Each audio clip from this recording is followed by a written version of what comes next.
नमो भगवते वासुदेवाय।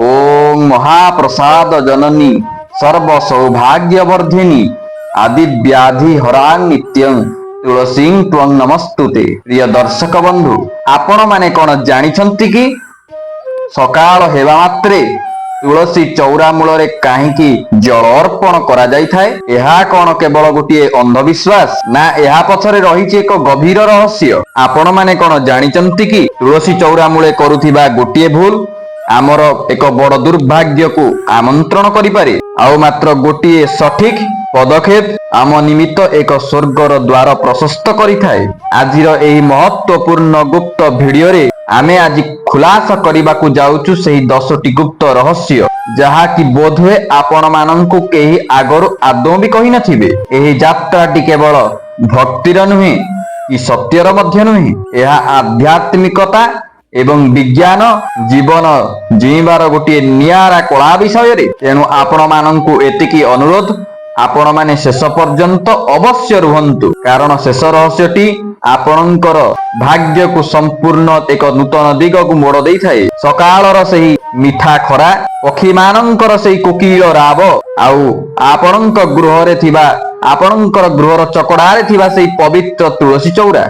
आम संस्कृति रे तुलसी एक केवल उद्भिद नुहे, से हेउचंती साक्षात वृंदावती। दर्शक बंधु, आपण माने कोन जानिचंती कि काहेकि कुआ जाए तुलसी चौरा मूल रे जल अर्पण न करिले काहेकि अशुभत्व माड़ी आसी थाए? काहेकि वयस्क जेजेमा आमर पुरुखा व्यक्ति विशेष माने स्नान करि साइला परे सेमाने सर्वप्रथमे काहेकि वृंदावती चौरा मूल को जाइथांती? एही रहस्यर प्रथम 5टी हेउची प्रिय दर्शक बंधु। प्रथमटी हेउची शक्तिर संचार।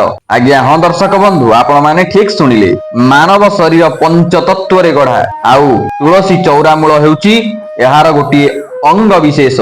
जेउ तुलसी चौरा की ब्रह्मांडर संपूर्ण सकारात्मक शक्ति को निज आड़ को आकर्षित करिथाए। जेतेबेले कि आमे तुलसी चौरा मूल रे जल अर्पण करिथाउ, सेतेबेले जल एवं तुलसीर एक संयोग मिसी आमको एक बी पॉजिटिव रो ऊर्जा आमको प्राप्त होइथाए, जाकि अत्यंत दुर्लभ। एहा केवल जल दिए नहीं, बा एहा को केवल जल देले जल देउथिबा व्यक्ति को कोन प्राप्ति होइथाए? आपण माने कोन जानिचंती कि एहा जल देउथिबा व्यक्तिर आत्मा को संपूर्ण रूप रे पवित्र करिबा सहित चेतना शक्ति को धी शक्ति को मध्य तारतम्य करिथाए। एहा हेउची प्रिय दर्शक बंधु प्रथम रहस्य। आपण माने कोन जानिचंती तुलसी चौरा हेउची आम घरर एक आध्यात्मिक चार्जर, जे कि आमर नकारात्मक शक्ति को संपूर्ण रूप से सुशी नहीं आमको सकारात्मक भावना सकारात्मक चिंताधारा रे आमको परिपूर्ण रखि थाए। प्रिय दर्शक बंधु, आपण माने जदि भिडियोटी देखिबा पई आसीचंती तेबे प्रारंभ रु शेष पर्यंत देखंतु। आउ हाँ, भिडियोटी को गोटे लाइक करि दियंतु। चैनल ले नुआ थिले आपण अवश्य सब्सक्राइब करि नियंतु एवं भिडियोटी को विपुल परिमाण रे शेयर करिबा सहित कमेंट बॉक्स रे ओम वृंदावती देव्यै नमो नमः अवश्य लिखंतु। आपणकर गोटे लाइक आमको बहुत प्रेरणा देई थाए एमतिका रहस्यमय और आध्यात्मिक भिडियो गुड़िक आनिबा पई। एबे दर्शक बंधु आसंतु सेही द्वितीय गुप्त रहस्य विषय को, जहा कि हेउची लक्ष्मींकर वास। ओम शिष्यते लक्ष्मीश्च पत्न्या अहोरात्रे पार्ष्णक्षेत्राणि रूपमैष्णवातंगिस्तनिषाणं वैषाणं सर्वलोकमैषाण। शास्त्र कहे जेउ गृह रे कि तुलसी सदा सर्वदा सतेज एवं पवित्र होई रही थाए, सेठारे माता महालक्ष्मी स्वयं चिरवास करिथांती। किंतु आपण माने कोन जानंती तुलसी चौरा रे आपण जेतेबेले जल अर्पण करूचंती सेतेबेले केउ मंत्र पढ़ी कि उच्चारण पूर्वक जल को अर्पण करिबा उचित? जदि आपण केवल पानी ढाली दे कि पळि आसुचंती तेबे आपण माने सेही फल पाई पारु नांती जो फल कि पाइबार आपणकर हकदार। मु वर्तमान से मंत्रटी को कहूची, आपण माने ध्यान सकरे सुनंतु, नहले लिखि दियंतु। मु बहुत स्पष्ट आकार रे कहूची। कोन सेही मंत्र?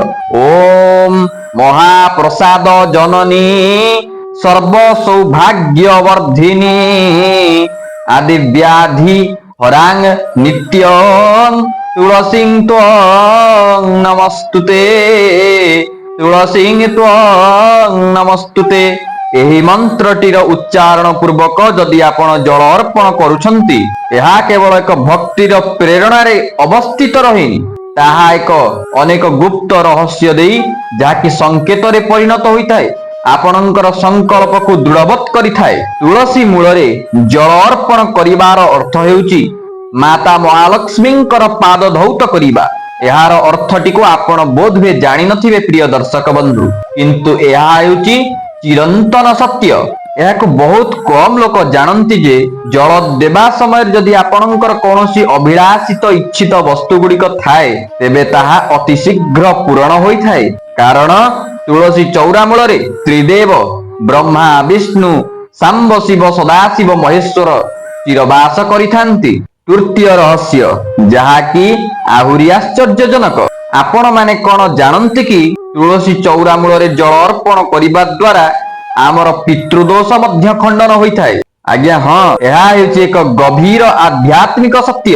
କୁହାଯାଏ ଯେ ତୁଳସୀ ଚଉରା ମୂଳରେ ଦିଆଯାଉଥିବା ଜଳରୁ ଯେଉଁ ବାଷ୍ପ ବାହାରିଥାଏ, ତାହା ସମ୍ପୂର୍ଣ୍ଣ ରୂପରେ ଅଦୃଶ୍ୟ ରୂପରେ ଆମର ପିତୃପୁରୁଷ ମାନଙ୍କୁ ତୃପ୍ତି ପ୍ରଦାନ କରିଥାଏ। ଯେଉଁ ଗୃହର ବୃନ୍ଦାବତୀଙ୍କର ତୁଳସୀ ଶୁଖି ଯାଇଥାଏ କିମ୍ବା କୌଣସି ପ୍ରକାରର ଅନୈତିକ କାର୍ଯ୍ୟ ଦ୍ୱାରା ତାହା ସମ୍ପୂର୍ଣ୍ଣ ନଥାଏ କିମ୍ବା କୌଣସି ପ୍ରକାର ଶୁଖି ଯାଇଥାଏ, ତେବେ ସମ୍ପୂର୍ଣ୍ଣ ରୂପରେ ଆପଣଙ୍କର ସେଇ ଗୃହରେ ପିତୃଦୋଷ ଅଛି ବୋଲି ଆପଣ ବୁଝିନେବେ। ତେଣୁ ତୁଳସୀ ମୂଳରେ ଜଳ ଦେବାର ଅର୍ଥ ହେଉଛି କେବଳ ଆପଣ ଗୋଟିଏ ତୁଳସୀ ଚଉରା ମୂଳରେ ବା ଗୋଟିଏ ବୃକ୍ଷକୁ ଆପଣ କେବଳ ପାଣି ଦଉନାହାନ୍ତି, ବରଂ ଆପଣଙ୍କର ବଂଶର ସୁରକ୍ଷା ପାଇଁ ଆପଣ ଏକ ପବିତ୍ର ଆହୁତି ପ୍ରଦାନ କରୁଛନ୍ତି। ଏବେ ପ୍ରିୟ ଦର୍ଶକ ବନ୍ଧୁ, ଆମେ ଚତୁର୍ଥ ରହସ୍ୟଟି ବିଷୟରେ ଜାଣିବା, ଯାହାକି ସମ୍ପୂର୍ଣ୍ଣ ରୂପରେ ବିଜ୍ଞାନରେ ସମ୍ପୃକ୍ତ ବା ବିଜ୍ଞାନ ସହିତ ଜଡ଼ିତ ଅଛି। ଆଧୁନିକ ବିଜ୍ଞାନ କହେ ଯେ ତୁଳସୀ ହେଉଛି ଏମିତି ଏକ ବୃକ୍ଷ ଯାହାକି 24 ଘଣ୍ଟା ମଧ୍ୟରୁ 20 ଘଣ୍ଟା ସମ୍ପୂର୍ଣ୍ଣ ରୂପରେ ଅମ୍ଳଜାନ ପ୍ରଦାନ କରିଥାଏ। ଯେତେବେଳେ କି ଆମେ ତୁଳସୀ ଚଉରା ମୂଳରେ ଜଳ ଅର୍ପଣ କରିଥାଉ, ସେତେବେଳେ ସୂର୍ଯ୍ୟଙ୍କର କିରଣ ସେହି ଜଳ ଉପରେ ଆସି ଏକ ବିଶେଷ ପ୍ରକାରର ଓଜନ ଗ୍ୟାସ ସୃଷ୍ଟି କରିଥାଏ, ଯାହାକି ଆମ ଫୁସଫୁସ ପାଇଁ ଅତ୍ୟନ୍ତ ହିତକର। ଆଜ୍ଞା, ଯେଉଁ ବ୍ୟକ୍ତି ବିଶେଷ ତୁଳସୀ ଚଉରା ମୂଳରେ ଜଳ ଅର୍ପଣ କରି 2 ମିନିଟ ପର୍ଯ୍ୟନ୍ତ ଅତିବାହିତ କରନ୍ତି, ସେମାନଙ୍କର ଶ୍ୱାସଜନିତ ସମସ୍ୟା ମଧ୍ୟ ଯଥାଶୀଘ୍ର ଦୂରୀକରଣ ହୋଇଥାଏ।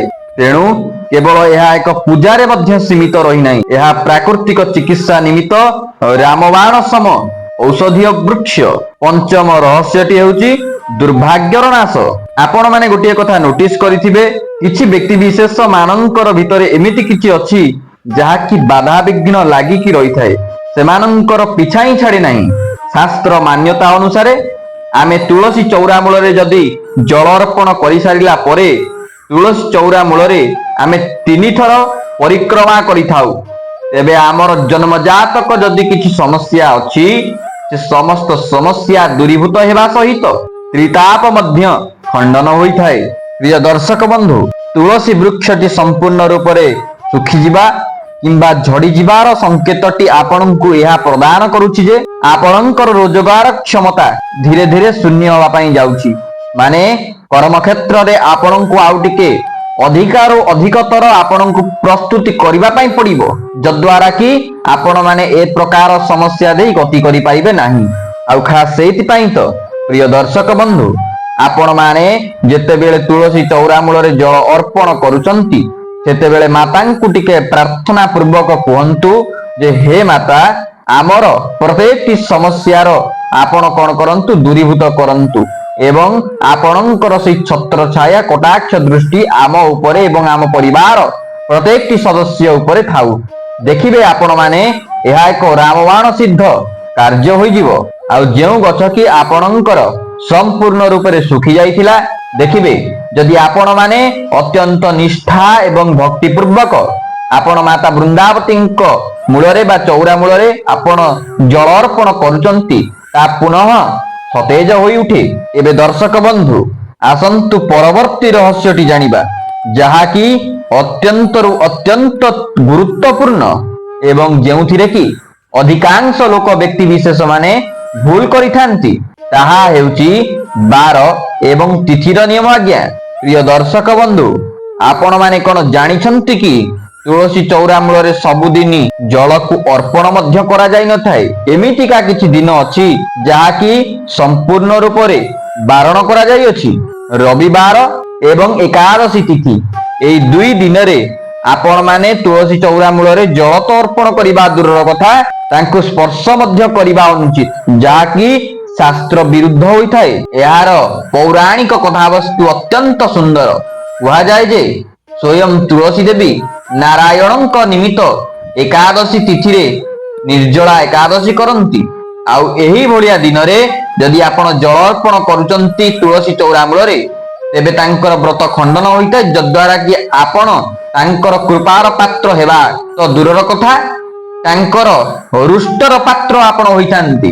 ସେହିପରି ରବିବାର ଦିନଟି ମହାବିଷ୍ଣୁଙ୍କର ଅତ୍ୟନ୍ତ ପ୍ରିୟର ଦିନ ହୋଇଥିବାରୁ ସେହି ଦିନ ତୁଳସୀ ମାତା ସମ୍ପୂର୍ଣ୍ଣ ରୂପରେ ବିଶ୍ରାମ ନେଇଥାନ୍ତି।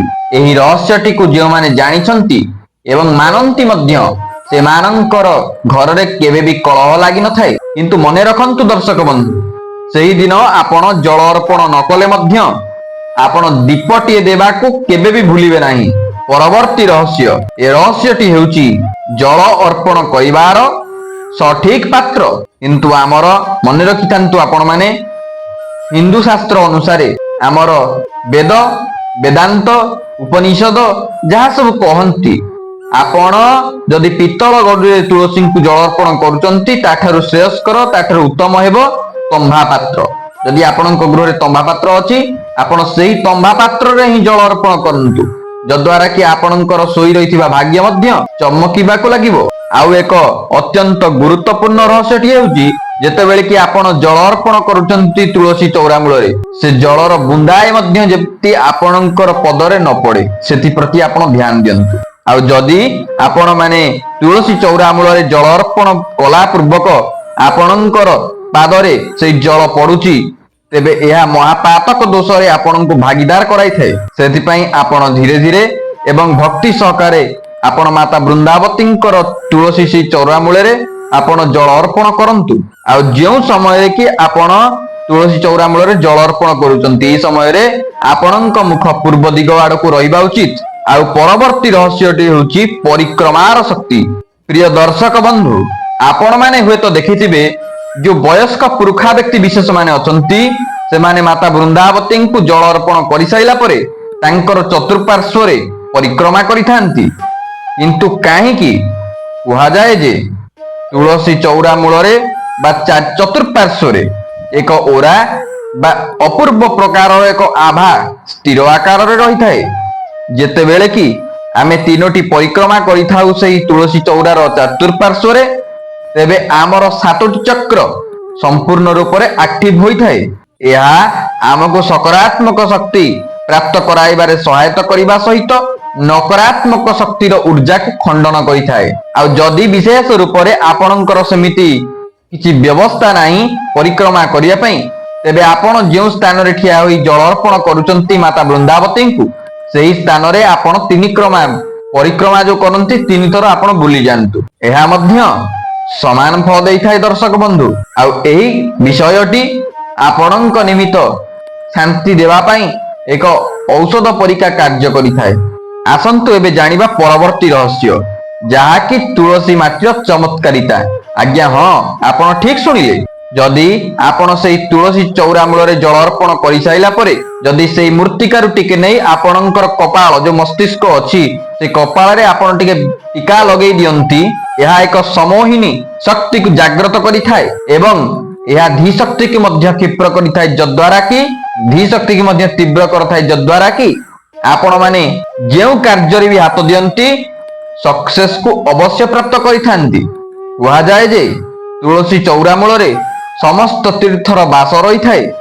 କୁହାଯାଏ ଯେ ଆପଣ ଯଦି ତୁଳସୀ ଚଉରା ମୂଳରେ ଜଳ ଅର୍ପଣ କରି ଆପଣ ତୁଳସୀ ଚଉରା ମୂଳର ମାଟି ଟିକେ ଆଣି ଆପଣ ମସ୍ତକରେ ଲଗାଉଛନ୍ତି, ତେବେ ନିଶ୍ଚିନ୍ତତର ଏହା ଏକ ପରୀକ୍ଷିତ ଆଜ୍ଞା ଆପଣ ମାନେ କରିଲେ ଜାଣିପାରିବେ ଆପଣ ମାନେ କୋଉଠି ହାରିବେ ନାହିଁ।